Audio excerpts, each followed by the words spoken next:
Liberia, our country financial system, as we speak, we'll be looking at the soundness of that because he's responsible. His department is responsible to ensure that that happens. So, welcome again to the program. Thank you.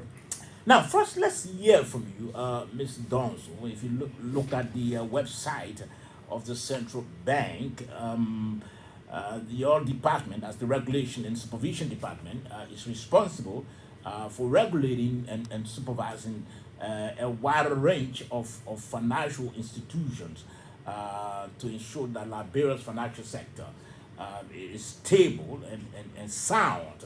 So, first, to inquire from you, give us your own analysis as to the soundness and the stability of our financial sector as we speak. Once again, thank you for the taking the place of Mr. Badio. And Okay, shortly. absolutely, yeah. But I can say that the financial system, especially the banking system, is safe and sound, and financial stability is at the topmost. I'm saying that financial and the banking system is safe and sound because when we usually look at few things, to gauge the safety and the soundness of the financial system. We look at the capital level of the banking system, and currently at the industry level, the capital adequacy of the banking system is well above the normal threshold. Okay. The banking system is well capitalized. In terms of liquidity, they all got good amount of liquidity, good funding to make sure that when depositors want their money, they are able to get it. So the banking system is also have enough liquidity. And in terms of earnings, they are very well, doing very good with earnings. And we are also aware that banks, the traditional function of banks is financial intermediation, Okay. which is giving loans to people, that is businesses and individuals that need it. So that is the major role the banks play. Mobilize resources from the public through in the form of deposits and give them out to people that need it to do business so that the economy will move around. And that is happening very, very well. Okay. There are few people, some people who are not paying their loans the way they should, and this is also affecting the system. But overall, the banking system is safe and sound. We can rest assured that our banks are doing extremely well. So you are saying to us that the issue of liquidity, has been addressed now. If you went to the bank, no longer the bank going to tell you if you went for $1,000 or $50,000, they tell you we can only give you 20,000 of the money. It doesn't happen anymore. It doesn't happen anymore, and I believe that on the same show you have some other staff of the central bank that have come here to talk about the currency reform. The currency reform was geared towards making sure that there are sufficient liquidity in the system, that we get sufficient liquidity in the system, Sure. so that when people go for their money, they'll get it. And if you notice, unlike 2 or 3 years ago or some years back, where people will go for their money, they don't get it. This done December, we did not experience that. Everyone got their money, and if you also notice, the central bank deliberately did this, to bring in some money so that we address the issue of liquidity. Liquidity. And if you notice also, you go to banks nowadays, the way people used to get mutual money over and over, that has changed significantly. I'm not saying that people are not still It's not getting happening it. anymore. I'm not saying that it's not happening anymore, Yeah, but sure. it has reduced significantly. Significantly. Okay. Yes, so all of these things are geared towards making sure that people get their money.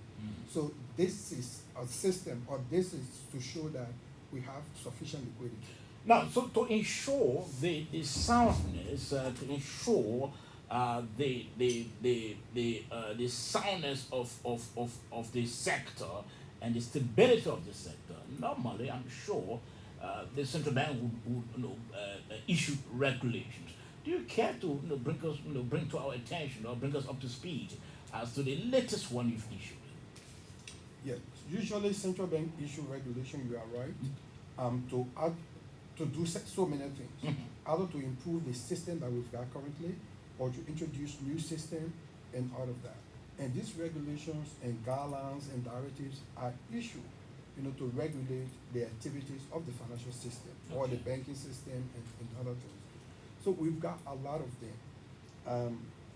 I will tell you currently, for this year, the few regulations that we've issued, one has to do with the digital credit regulation.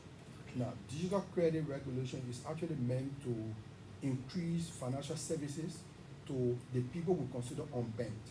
That is, those that are not dealing with the banking system. There are so many people in this country that are using mobile phones. They buy unit on mobile phone. The mobile companies have enough information on them in terms of how much unit they buy and all of that. But these people at times don't get money to buy unit. They go out of money to buy unit. Or sometimes they even need money to maybe pay rent or maybe buy food for the day, but there's no money. So the digital credit is meant to make sure that these people have access to some form of small credit from these mobile money companies. Okay. Not only the mobile money companies, banks can do it, microfinance can do it.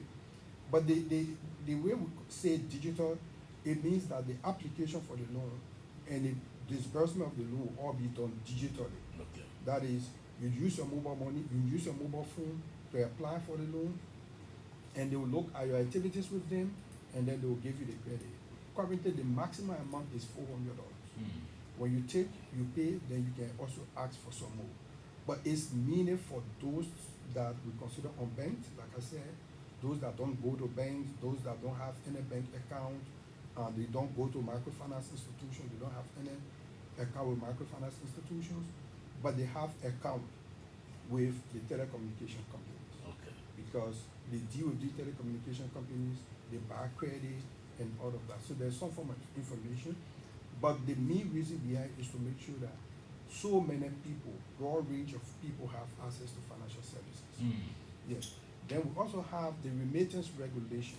Okay. This remittance regulation is actually an upgrade of what we had before. So what we had before, people can transfer money to Liberia, to people, and to their friends and families, and people from Liberia can also transfer money outside to friends and family. Now, this new regulation, compared to the old one stated that if up to $5,000 is remitted to you, you can walk across the counter and withdraw it. But this regulation is saying, look, you can get your $5,000, but you can only take $2,000 cash. Then the other $2,000 should go to either your mobile money account or your bank account. Now, the rationale behind it is to also make sure that so many people open accounts, whether bank account or mobile money account, and also to reduce the people holding cash a lot. If you notice, most of our money currently are mutilated because we hold too much cash. Now, we want people to have money on their digital platform, that is their mobile money, or in their bank account. And the good thing nowadays is that you got money on your bank account, you can take it from your bank account to your mobile money account, to what we call push and pull. Okay. And you can also take from your mobile money account to your bank account. So all of that are done seamlessly.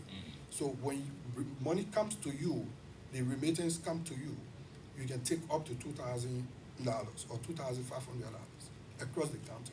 If it's more than that, the remainder will go into your bank account or your mobile money account. But let me ask you further before you go further.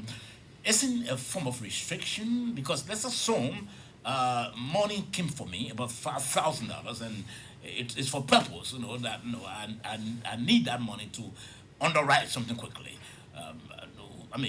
Why would you want me to just have access to maybe $2,000 and not the entire money when I need it urgently? Look, this is not any form of restriction, and okay. you can have access to it anytime. When it's placed on your mobile money account, you can either transfer it. For example, you want to pay rent, you can transfer it from your mobile money account to the owner of the house. Or you want to pay school fees, you can transfer from your mobile money account to the school. I think nowadays almost all the schools have mobile money account.